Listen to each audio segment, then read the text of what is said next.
وعليكم السلام ورحمة الله وبركاته. In the name of Allah, the Omniscient, the Merciful, the Lord of the worlds, we thank Him, we glorify His name for His mercy and blessing on us.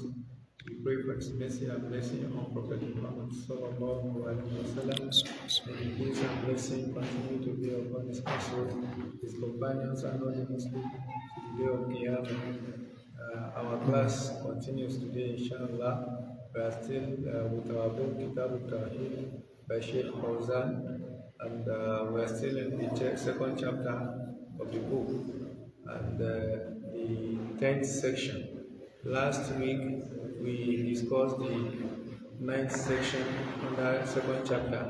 That is the section that is talking about An-Nadaratul Madiyya il-Hayat, materialistic view of the world, to have materialistic viewpoint about the life of this world. So we discussed this, and the next the next section under this chapter is the one that talk about Al-Ruqa wa Tamahim. Al-Ruqa wa Tamahim. So Al-Ruqa wa Tamahim is simply referred to incantation and amulets. So what is the Islamic perspective? What is the Islamic ruling on using of amulets and using of incantation in protection or healing? Al-Ruqa, it's an Arabic word that is derived from the word Raqa.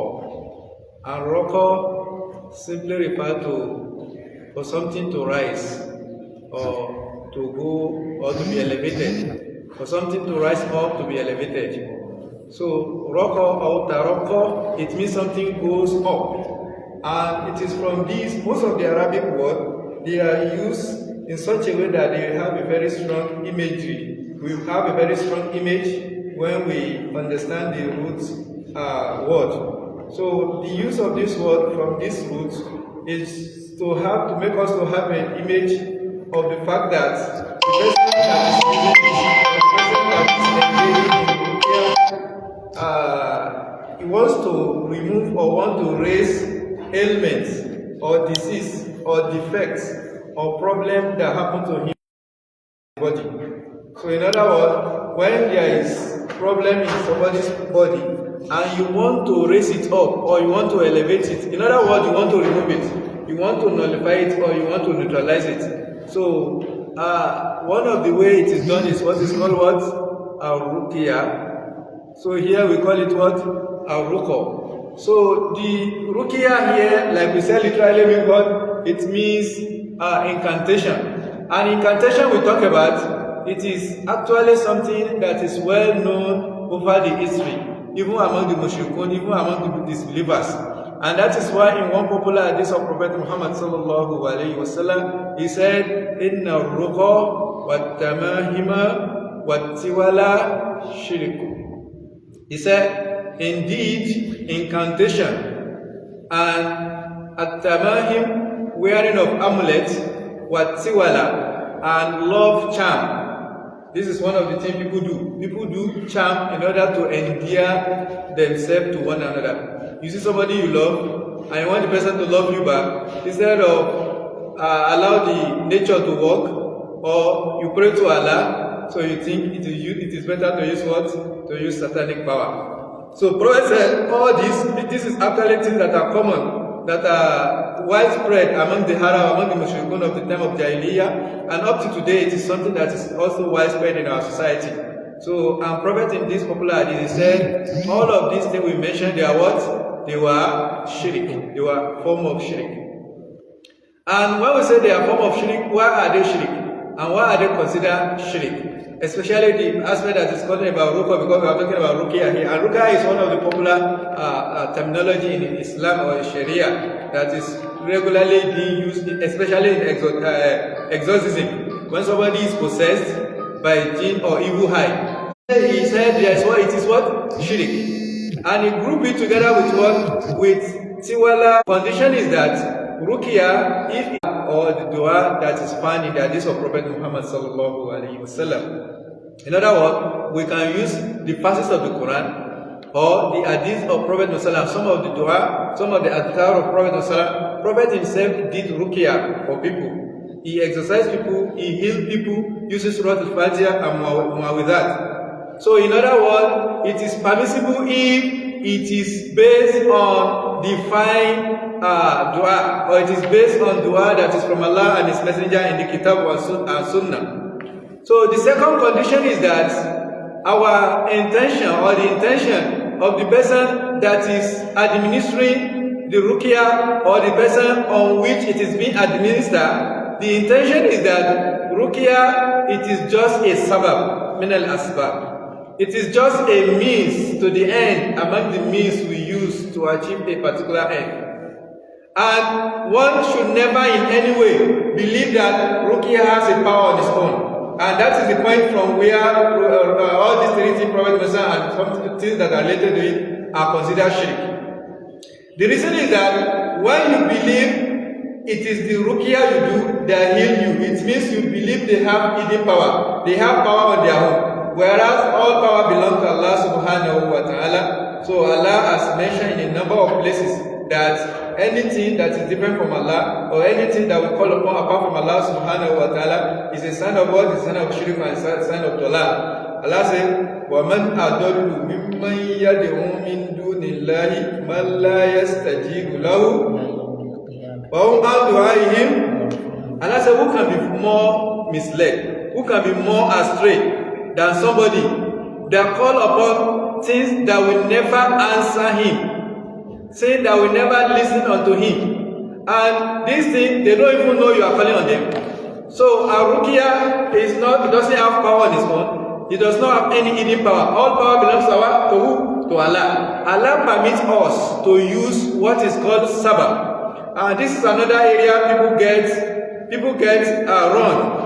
So there are sometimes people believe that, or people put their trust in the sabab they use to achieve their aim. So, but the Islam or Sharia is that we are allowed to use sabab, and that is the reason why Allah created the sabab for us to use. But we should never in any way put our trust, we should never in any way put our tawakkul in the what? In the sabab. So the sabab are used, but in our heart, in our mind, our reliance is on who? Is on Allah. So when it is done in this way, then it is valid.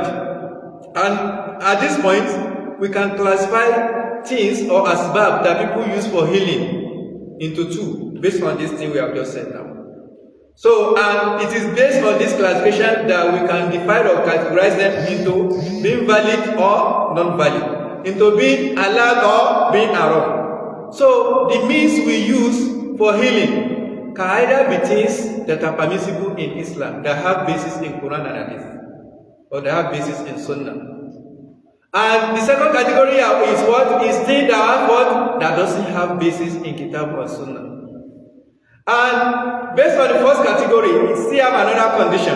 And the condition is that it is just a sabab. And that is why somebody will use a sabab and Allah will use it as a means of healing. And another person will use the same sabab, but it will not work for him. What is that telling us? It is telling us that the sabab does not have power on its own. It is telling us that it is not the sabab that is working. Who is working? Allah. And the first category, that is the permissible sabab, they can also be categorized into two. So we have some that are based on what? That are based on recitation, based on incantation, and we have some that are based on material things. So like we use herbs. So it is permissible in Islam to use herbs. That is why Allah created them. Allah actually created them for what? For our use, for our purpose, for our benefit. And do you know one thing? In the power of Allah subhanahu wa ta'ala, if Allah creates you in a particular environment, in a particular society, in a particular community, everything you need to survive, to live as a complete human being, Allah will provide in that environment. And that is one of the meaning of rububiyyah of Allah. So when Allah says it's Rabb, the meaning is that He is what? He is the Khaliq, Rasik, Mudabbir. He is the one that is what? That is taking care of everything. Everything you need to survive, to achieve, or to be who Allah wants you to be, Allah will give you. But another question will arise. The question is that, will you be able to identify and use it? And this will also based on whether you fulfill your purpose of creation or not, whether you are obedient to Allah or not. What we are saying here is that what we actually need to heal ourselves, to live a healthy life, wallahi, is in our society. If Allah enables us to see it and use it correctly, we may not, in fact, all hospitals will be closed up. So somebody may argue, what do you mean? Then let me ask you, from the time of discovery of the modern medicine to the time of the first human being to have lived, how many generations do we have? Who have more generations? Those one or we? Then which hospital do they use then? Didn't they live a good life? Are you telling Prophet did not live a good life? Didn't they live a healthy life? Didn't they heal themselves? And what did they use? Did they use the modern system? No, they didn't. We are actually not condemning modern system. But what I'm telling you is that all those things, they were the nature hospital. They had the nature clinic. They are the nature healing materials that are created for us. And Allah created for us for that purpose. Because He knows we may need it. And that is one of the ways Allah fulfills His own responsibility on us. But if somebody is a violator of the law of Allah, or is somebody that doesn't obey Allah subhanahu wa ta'ala, even when the thing is on his palm, he will either not recognize it, let alone he will be able to use it, or even if he recognizes it, he will find it very difficult to use. That is why today, what we need to heal or to get healthy is within us, but we have to travel to another country, wasting resources. And sometimes we think this is actually this is a sign that we are exposed, or we are healthy, or we are wealthy, or something. But this is not. The meaning is that Allah is punishing you. Because if Allah knows it's not punishing you, you will not have to waste that kind of resources. What we need is actually close to you. Somebody was giving a story of an incident that happened some time ago. I think it happened in one of the Asian countries. There is a man, he's a medical doctor, and there was this political uprising, and many people were arrested and incarcerated. They were kept in prison. And while they were in the prison, there's somebody who was having a pain, and this was a very serious pain. So, and he was crying like a very small child, and nobody could help him. And all the prison officials, they cannot give more than what they were asked to give, and this cannot solve his problem. And there's a medical doctor there among them who is experienced, and he was just feeling like, how I wish I am not here. I will have been able to assist you. I will have been able to solve your problem because of his experience. But he said, nonetheless, since I cannot do anything, let me give you a glass of water. I said, get me a glass of water. I gave him the first glass of water, second glass of water, and third glass of water. At that point, the man felt totally relieved, and nothing was wrong with him again. The question now is that, is it the water that healed him, or Allah just did the work miraculously? Otherwise, I didn't mean they were not there, or even if they were there, they would have been looking for something different to heal him. And even they have found it, they would have used it as assume that is what healed this particular person, isn't it? But when this, I actually read this from a story written by this particular person that is involved. So after he left, because he was surprised that water healed, but we are not taught like this. He said they were not taught when they were in the medical college that water can heal. Of course, water is very essential. But there are somebody who having such kind of pain, and water will be the only solution. He said they were not taught. So he was surprised. So after he left the prison, so he started to do research. So, and after he did the research, he discovered that water is a medicine on its own. And he wrote a book. He said, Healing Power of Water. That is the power of water to what? To heal. So I discovered that what the man that was having pain was actually having, it was actually dehydration.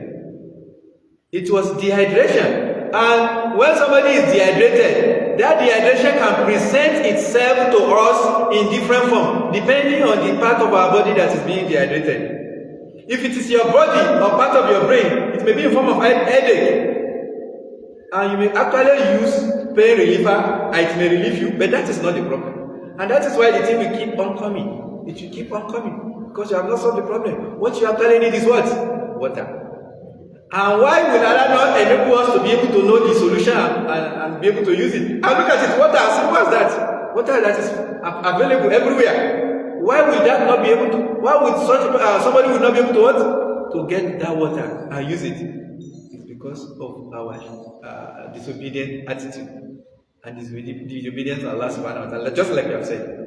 So this man wrote this book and he discovered that water has healing power. Apart from the fact that it has healing power, there are many ailments that present themselves to us in different form, and but their origin is actually, or their causes is what?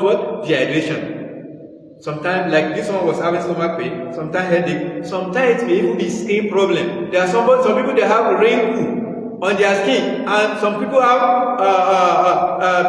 premature aging. So they will look older than their age. And wallahi, sometimes it's just water. Because our body, our cell, need water to survive. In fact, Allah said, وَجَعَلْنَا مِنَ الْمَاءِ كُلَّ شَيْءٍ. So nothing will live except with water. In fact, the whole universe is created from where? From water. Allah said everything was created from water. So which means when there is no water, nothing can live, nothing can survive, nothing can live healthy.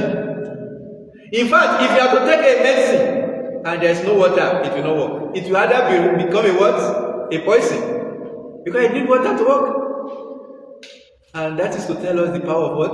The healing power of water. And this is how Allah revealed one of the secrets of this life to this particular individual. Just like what you have said. If it has not happened that way, they will have been thinking of something different. And they might use it and it will appear as if it works. Because it's relief. And the mechanism of working of the pain reliever is that it will just what? It will just subdue the pain or the veins that is causing the pain. But it is not solving the root problem. So where we have gone actually is that everything Allah created is for our benefit. Allah said everything is created. Allah said He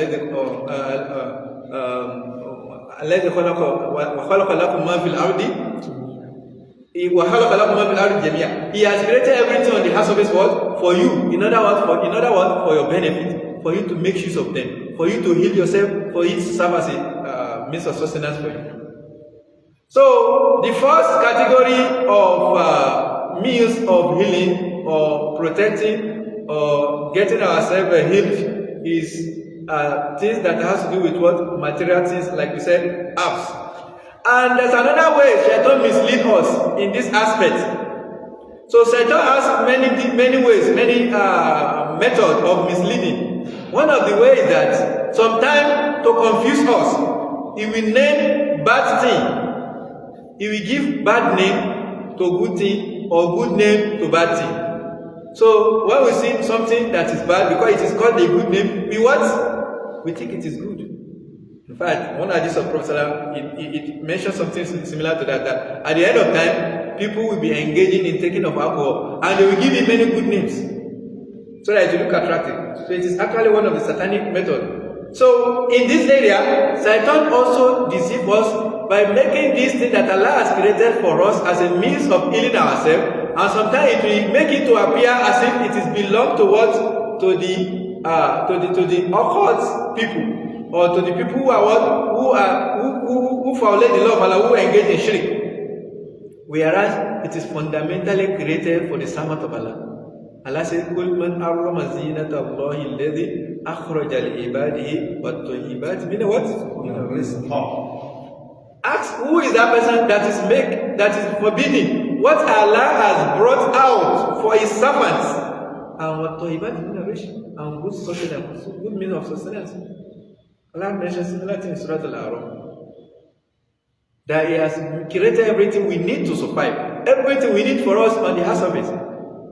وَجَعَلَ لَكُمْ فِيهَا مَعَايِشَ قَلِيلًا مَا تَشْكُرُونَ وَلَقَدْ مَكَّنَّاكُمْ وَجَعَلْنَا لَكُمْ فِي الْأَرْضِ وَجَعَلْنَا لَكُمْ فِيهَا مَعَايِشَ. And we have provided for you what you need to survive, what you need to live well. If you don't live well, it is your choice. If your life is difficult or is problematic, wallah, it is your choice. Allah didn't plan that for us. Because ma'ayish that is mentioned here, it means means of living perfect and in a good manner. So now, if you are able to get it, or you get it, you are able to use it, it's because Allah doesn't want you to be able to use it as a result of your sin. So where we are going is that sometimes these apps, that is the origin or the beginning of the healing before the modern synthetic drug. So indeed today, people consider it something that is far from people. People consider it something that is of what? Of shirk origin. And it's not like that. It is actually something that is from Allah. Allah created it. And He only created good thing for good people, not for the sinners. Like the first we mentioned in the word, in Surah Al-Araf, Allah said, the reason why He has created all these good things is because of the good servant of Allah.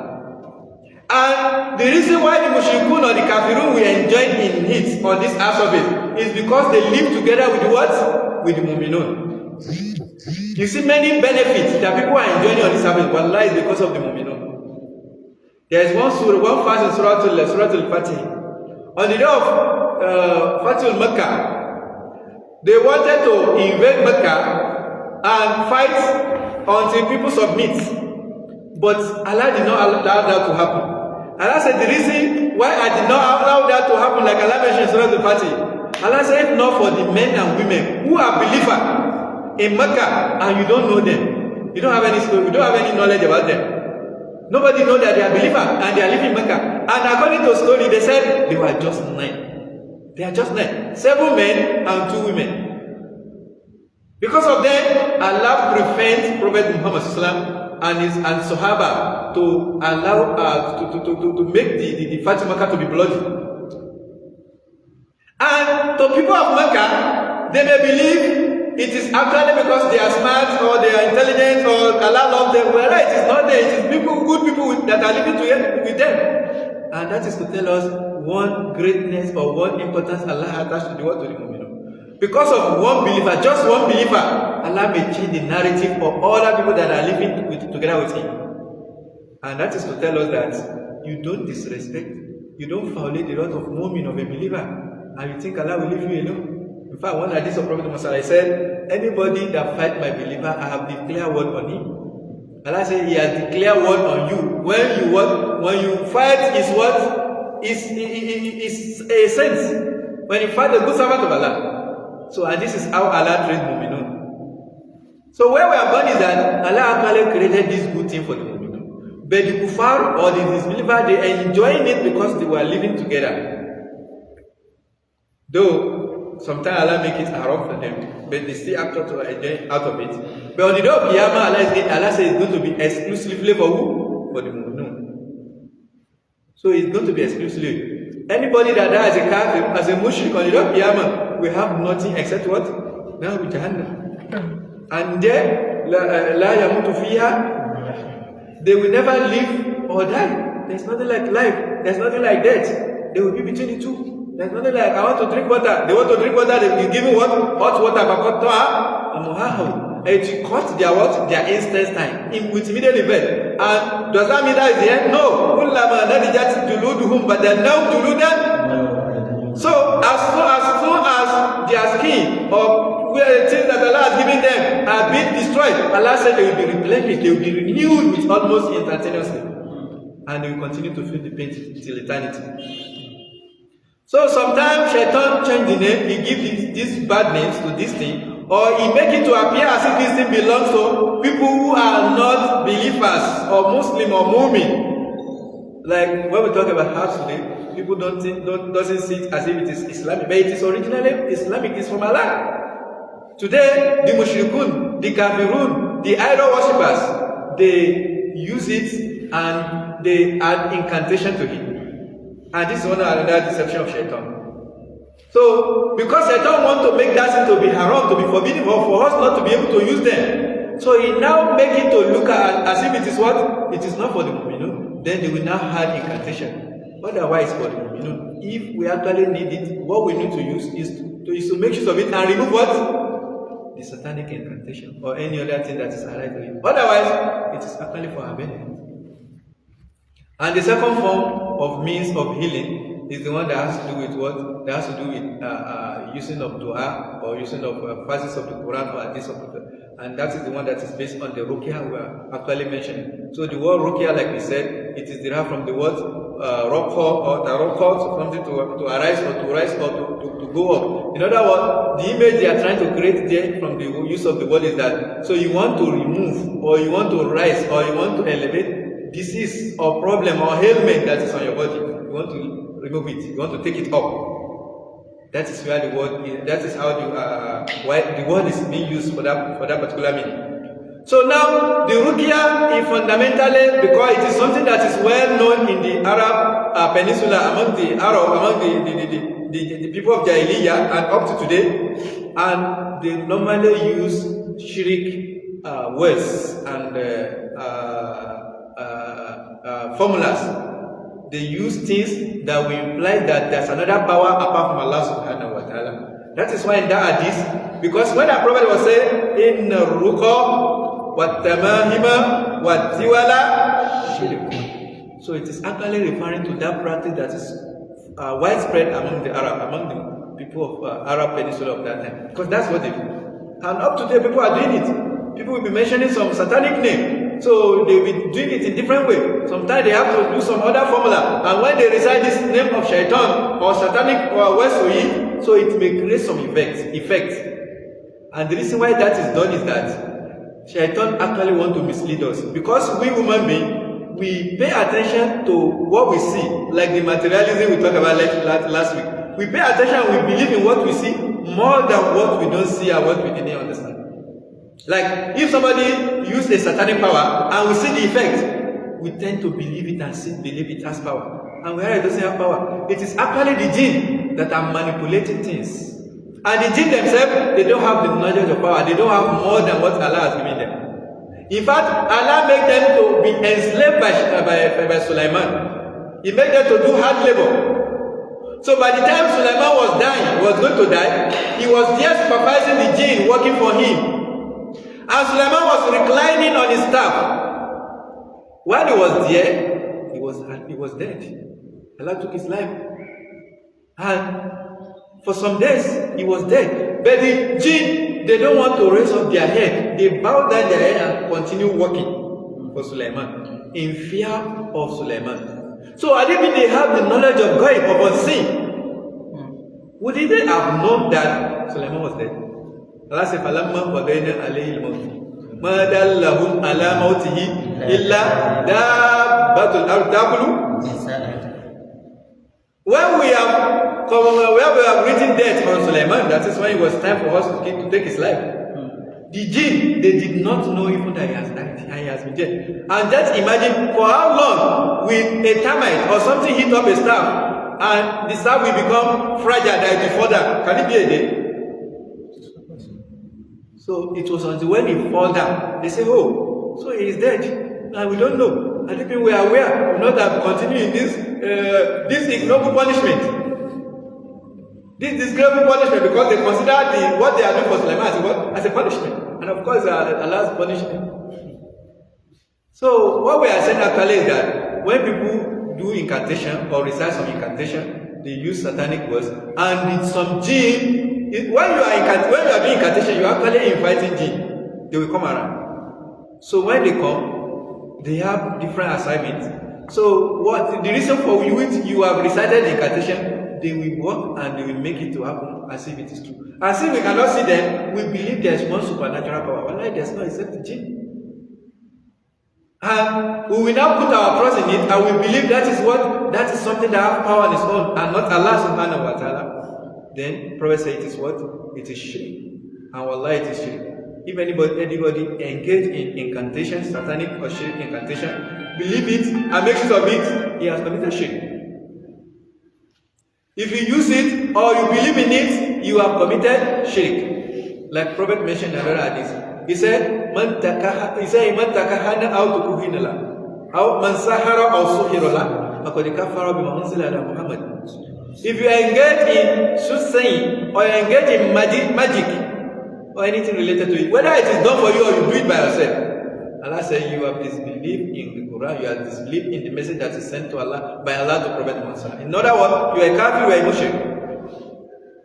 So what we are actually saying here is that incantation is fundamentally shirk, but Prophet said, La ba'sa bi-ruqa ma lam takun shirk. So there's nothing wrong with what? With ruqya, as long as it does not contain what? Shirk. It does not contain satanic incantation like the one we mentioned now. So, like we mentioned, the condition is that number one, it must be based on authentic hadith or verses of the Quran. Number two is that our intention should be that it is not the ruqya or the verses that is working on its own, but who? Allah. It is just a sabbath. And that applies to all other form of materials or medium we use for healing, or we use to take care of ourselves. So don't ever believe it is that thing that is working. It is Allah. Allah only make that one as a what? As a sabbath. And that is the sunnah of Allah in nature. One of the sunnah of Allah is that He has created sabbath for everything. Otherwise, Allah has ability to create things without having them to pass through the means. For a child to come to this world, there is need for a father, a what? A mother. It is just a sabbath. Allah said, so otherwise, if Allah want to create, Allah will just say be, it will be with immediate effect. How did He create Adam?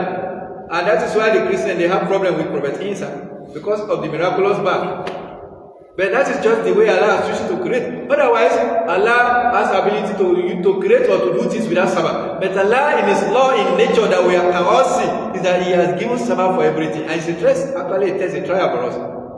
So are you going to put your trust in the sabbath or the musabbib?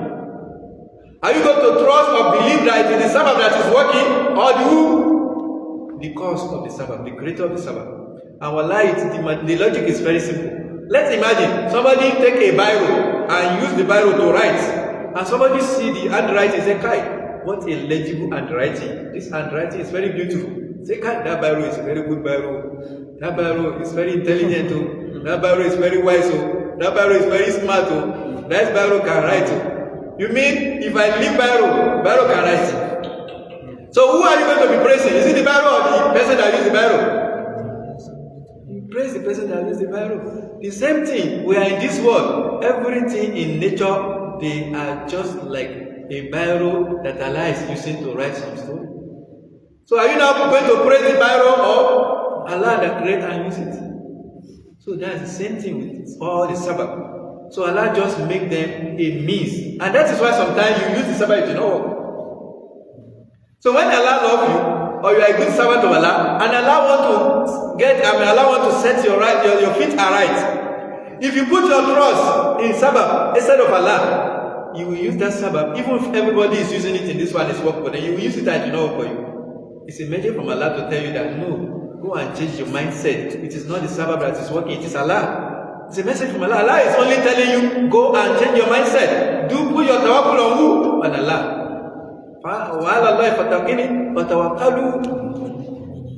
Put your trust in who? In Allah. If you are good believer, if you are trustworthy, if you are good believers, wallahi, that is the basis of our Islam. That is the basis of our iman. That is the basis of our ta'alluq billah, and that is tawakkul. And that is the area where majority of people will fail, are failing and will continue to fail. So it is actually possible for us to engage in many things in this world, in this our religion. But when it comes to our state of mind, our state of heart, is our heart attached to Allah or something else? That is what some people, their attachment is what is to their wealth, and that one is almost every rich person. It takes special grace of Allah for somebody who is wealthy to believe that his money does not mean anything. When you are rich, okay, is there anything I cannot do in this world? I have money. Even when I'm sick, I can go to hospital. I can even set up an hospital. I can fly anywhere in the world. So you are putting your trust in your money. But your money can fail you. It is not your money that's doing it, it's Allah. It's even Allah that gives you the money in the first place. Allah gives some people that money, but the money did not benefit them. And if it is the money that heals, we have many rich people in the hospital. Anything that they need to get the health, they are ready to spend the money, but yet they didn't get the health. So you say the money. You say the money. It's Allah. Some people, it's their knowledge. They put their trust in knowledge. I know, as I read book, I don't have problem. How many times people that think they are wise, they are smart, fail. And people you look down upon, Allah raise them. So you don't put your trust in anything. Don't misunderstand the message. The message is that Allah created everything for us to use for our benefit. You make use of it, but don't put your tawakkul in them. Your tawakkul should be in who? Not even yourself. Something you did yesterday and you are used to it. Don't even put your trust that as I be here, I'm skillful, I'm expert, I've been doing it. No, you put your trust in Allah. Because Allah wants you to understand that I am the one doing everything. And if I don't do it, nobody can do it. And if you think anybody can do it except Allah, that is shirk. That is the basis of shirk. So those people that we see that are engaging in public shirk or carrying out shirk that we believe it is what? It is a great violation of the law of Allah. The meaning of what they are doing is similar to what you are also doing, just in a different dimension. So what we are actually saying in essence is that Ruqya is permissible but with condition. One of the conditions is that it was based on text from Quran or Hadith, and the intention should be on what? That it's Allah that is doing it, nothing apart from Allah. All what you are using is just what? It's just a sabab that is being used by Allah to achieve that purpose. And another thing is that, another important point on this note is that the Ruqya should be what? It should be done according to the Hadith of Prophet Muhammad sallallahu alaihi wasallam. You see, every ailment, every diseases, every form of satanic possession, like jinn, from people who are possessed by jinn. So there is no verse of the Quran. I mean, there is no form of jinn possession that cannot be handled by what? By the verses of the Quran. So talk of any problem you can imagine. So there is none of them that the Quran cannot be used to handle it. But sometimes you may not understand it. Somebody, this is actually a personal experience. So somebody said, somebody want to give birth to a child. And the child, they were taken to the hospital, they tried to give birth, and the child cannot give birth to the child, and they have tried everything. And there's a book that is written, they call it Atibul Badil, paternity medicine, and they mention some of the Sunnah practice. And one of the passage mentioned that I used to recite this verse on honey, I used to lick it, and the person did it. And he was able to give back. And when they gave back, the doctor was asking him, how did you do it? We are preparing for your operation. So, and that is to tell you the power of Allah. So, Allah actually has ability to do everything. It is Allah that does everything. So, that is what our ruqya. Then the word at-tamahim. The word tamahim, it literally means what? Amulet. Wearing of amulet. And wearing of amulet is done for two purposes, either to remove an ailment or to prevent an harm from happening to you. So you don't want something to happen to you, you wear it as a means of what? Protection. Maybe from evil eye, or from jinn, or from bad experience, for you to have a bad, so you wear amulet. But this is also a shirk. The reason why it is a shirk is that it is a way of attaching or getting attached to something other than Allah. Like we mentioned, at-ta'alluq should be what? Solely on Allah subhanahu wa ta'ala. So the reason why the word is called tamahim, the word tamahim is actually derived from the word what? The word tamma. That is, tamma means for something to be complete. Or tamam, something to reach completion. So tamahim is the plural of the word temima. And temima is that you complete your protection. It's like you want to complete your protection or you want to complete your healing. That is the image they want us to understand from there. And the meaning is that when you wear that thing, or when you use what is called tamahim or tamima, so you believe that it will completely seal you or it will completely protect you from anything that can harm you. Or it's something that has already happened to you, you believe that it will completely remove it or taking it away from you. So this is also shirk. It is part of the hadith of Prophet that we just mentioned now. The Prophet said, any form of what? Tamahim, or ruqya, or tiwala is what? Is shirk. And unlike ruqya that we mentioned that some of it is permissible, but when it comes to tamahim, nothing of tamahim is permissible. And it happens, people do it in different ways. Some people, it is ring. They say, this ring, whenever I wear it, it has supernatural power, or it has superior power. Some people, they use it when they want to travel. They say, they have been told that anytime you want to embark on a journey, make sure this ring is on you, or make sure this thing that they have been prepared for you is on your body. If you don't do it, something bad can happen to you on the journey. This is actually wrong. This is Sheikh. This is very bad, and this is actually something that can land something to problem on the day of Qiyamah. So, apart from this, people also do it in another form of what is superstition. They call it tiyara among the Arab. The Arab, they have a tradition then. The tradition is that when they intend to embark on a journey, they will fly a bird toward the direction of the journey. If the bird travels toward that direction, then it means the journey, the road is what? The road is good. There's no problem on the road. But if the bird fly away from that direction, it means the road is not good. They will stop that journey. But the question is that, is there any power in that bird that is telling bird that the road is not good? Or how is that connection? How can we understand? It doesn't even make any sense. It is just Shaitan trying to play with our intelligence. So there are some people, they will say, I have been told, somebody has seen a vision to me that I should not travel on a particular day, or I should not go out on a particular day, or I should not do this, or all these are forms of shirk. Prophet has taught us this Islamic and Sharia way of doing things. If it is something you want to do in future, and you are not sure, or you are uncertain about the success or about the end of that thing, the Prophet says you should do what is called what? Istikhara.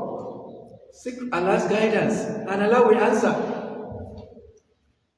But if it's something that Allah has commanded you to do, you don't actually need to do istikhara. It's already an instruction from Allah for you to do it, and you just put your trust in Allah, and nothing will happen. There was a time during the time of Ali bin Abi Talib.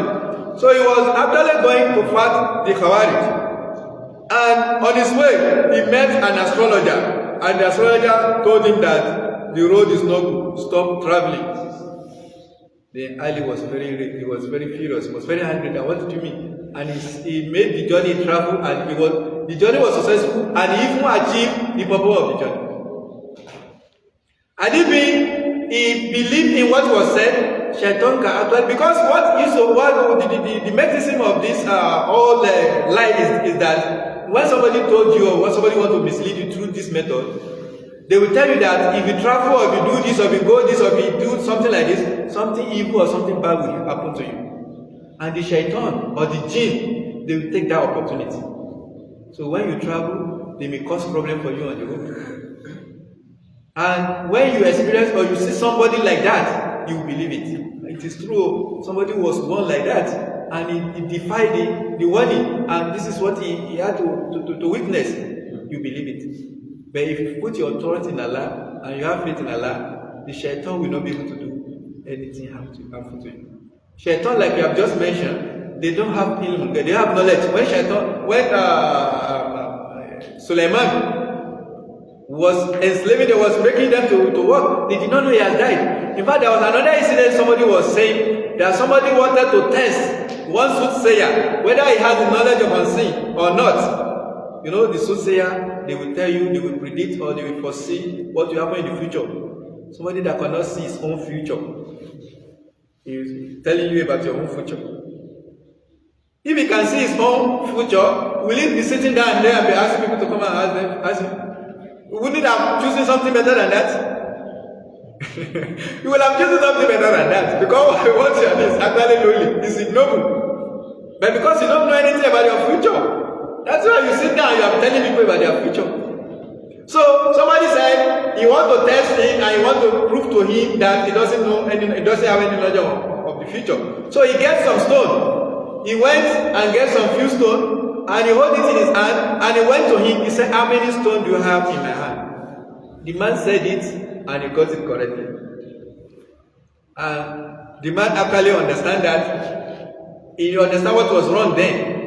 Then he went back the second time, and he just get some sand, handful of some stone. Himself did not count, and he went back to the man. He said, how many stones do you have on my hand? And the man was not able to say it. Why was he able to say the first one correctly and unable to say the second one correctly?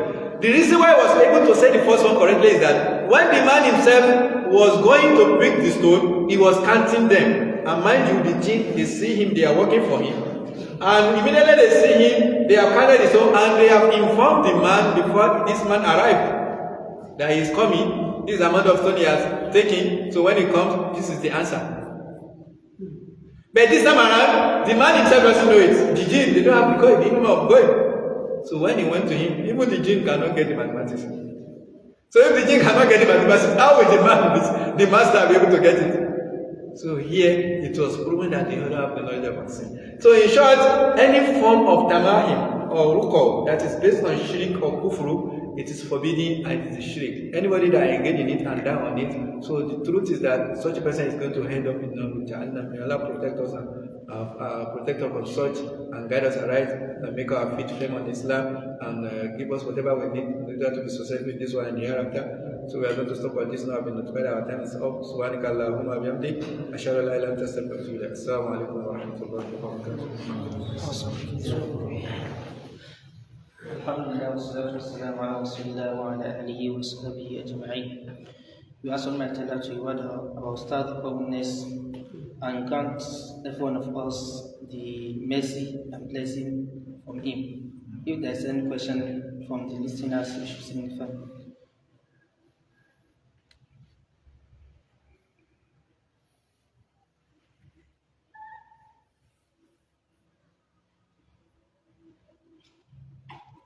Now, in the absence of no question, inshallah, we stop here for today and continue to move at the same time.